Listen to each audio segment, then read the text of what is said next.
Isa na naman pong mapagpalang araw sa ating lahat mga ka-agri. So sa ngayon po ay nagpapakain lang tayo ng ating mga alagang manok and nag-collect na rin tayo ng itlog. So medyo bumaba po yung ating koleksyon ng itlog ngayon dahil nga po sa nagbago na naman po yung klima dito sa ating lugar. Bali sobrang lamig na naman po, siguro po naapektuhan yung ating mga manok. Kung dati ay almost nakaka 8 hanggang ano tayo sa ating mga itlog, 8 or 6 na siguro pinakamababa noon. So sa ngayon is kalahati po ang binaba. Minsan dalawa lang po yung nakukolekta natin.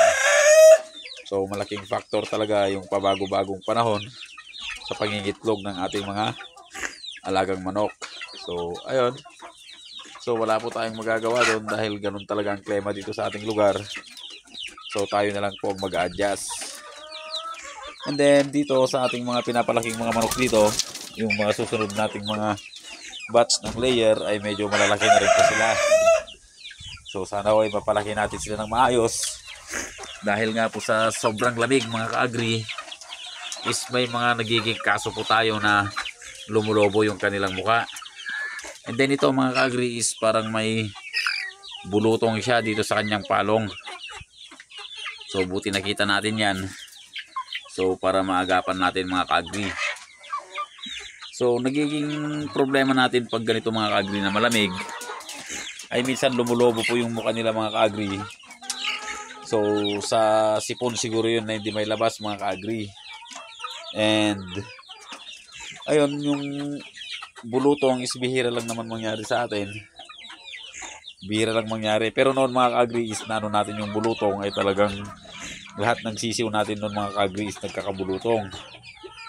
Pero sa ngayon ay hindi naman na masyado. So ang nagiging problema natin ngayon sa sobrang lamig mga ka-agri ayun nga po yung parang namamaga yung kanilang pagmumuka. And then dito sa kabila mga ka-agri is yung mga tatlong inahin natin na mas maliit. So hiniwalay natin sa mga malalaki mga ka-agri dahil parang naagawan sila sa patuka. Parang naiwan yung ano nila mga ka-agri paglaki nila. Kaya hiniwalay na lang natin sila. And pinagsama-sama na natin lahat ng layer natin mga ka-agri na manok. So dito na po sila. Tsaka yung mga malapit ng mga itlog. Dahil nga sa hindi pa naman tayo magpapapisa mga ka-agri ng ating mga itlog ngayon ng ating mga manok. So next time mga ka-agri ay bibili na lang po tayo ng mga RTL na yung sabay-sabay para sa paitlogin, or kaya yung mga DOP na F1, yun na lang pong bibilin natin mga ka-agri para sabay-sabay po sila. And din sa patuka ay hindi po tayo mahirapan na para isahan lang yung patuka. So kanina nakapag-collect tayo dito ng 3 itlog and wala nang nadagdag.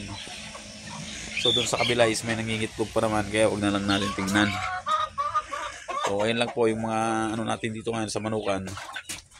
Kukunti na po sila kasi naiakyat na natin sila sa ating mini farm.